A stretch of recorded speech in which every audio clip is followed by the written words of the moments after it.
Hey everybody, welcome back to Chad's Board Gaming here, and today we got turn 2 of Global War 1914. So, nothing really crazy has happened that's really tipped the balance so far. We still got a lot to play, so hopefully we can see some pretty cool stuff happen. I do think the Ottomans are gonna start making their pushes into Russia and into Britain, but overall I think this will be a good turn to see some stuff start happening. The United States still is not involved, but once they do, they're going to have a pretty strong impact on what is going on in the world, especially right over here in the Atlantic, because if you look, you got a lot of guys there, a lot of ships, a lot of troops and cavalry, so they're going to have a hard time. So I'm interested to see how this turn goes out, so I'll talk to you guys in a bit after we finish up the Central Powers turn. Alrighty, and so we just finished up the Central Powers turn. A couple things happened. So the Germans went into Rhodesia there, and they took that out. There was nobody there, so they just took it. And they also got some infantry down there. They're moving their ships. From what it looks like, they're trying to block them from getting to the Mediterranean, because right now the Central Powers has complete control of the Mediterranean for the most part. Because then as you take a look over here, we got a cruiser for the British. They're sending up. It was down at Ascension Island before. A couple things happened in Europe. See, we got the Germans tried an attack in France right here. That failed. They were able to take out a decent bit of units, but they didn't attack with a good enough units. And you also see there's a big black spot of ships right up here. The Germans had a lot of points, so they bought an entire fleet. Because if you don't remember last time, they lost their fleet pretty quick. They had some success, but as soon as the British turn came around, they lost everything. Then we take a look over here. So also take a look at Austria-Hungary. So they kind of did a couple things. Germany also took Greece. They kind of pushed into Russia there, the Austro-Hungarians. And yeah, and then the Ottomans were able to take over the Sinai Peninsula, cutting off anybody from going through. And also you'll see here that we have a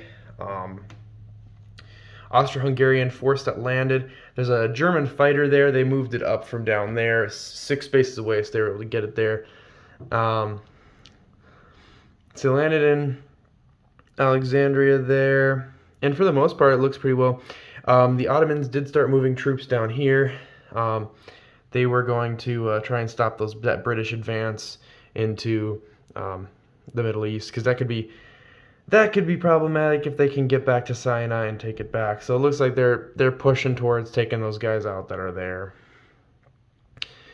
And for the most part, that's all that really happened. We didn't have too much this time around happen for the Central Powers, but maybe the Allies can change that around. We'll see here in a few minutes. Alrighty, so we just finished the round here. So you'll notice there's a certain faction that is no longer on the board.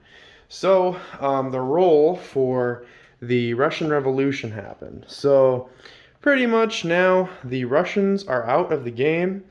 If you guys would like to see a Russia and like the Bolsheviks and all that stuff involved in this, let me know. I can 100% do that at some point. But yeah, so the Russian Revolution happened. Nothing crazy happened for the Allies right away. The British here engaged that destroyer that was there. They took it out. It wasn't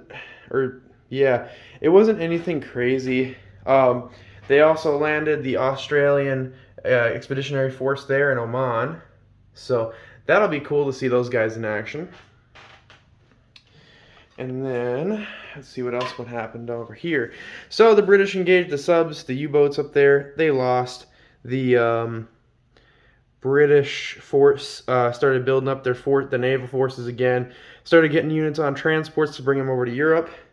And then there is still that German fleet there. That could become a problem, especially now that the Austro-Hungarians can focus now on Italy, as Italy also joined the Allies in the last round. So it looks pretty intense. There's going to be a lot of combat going on.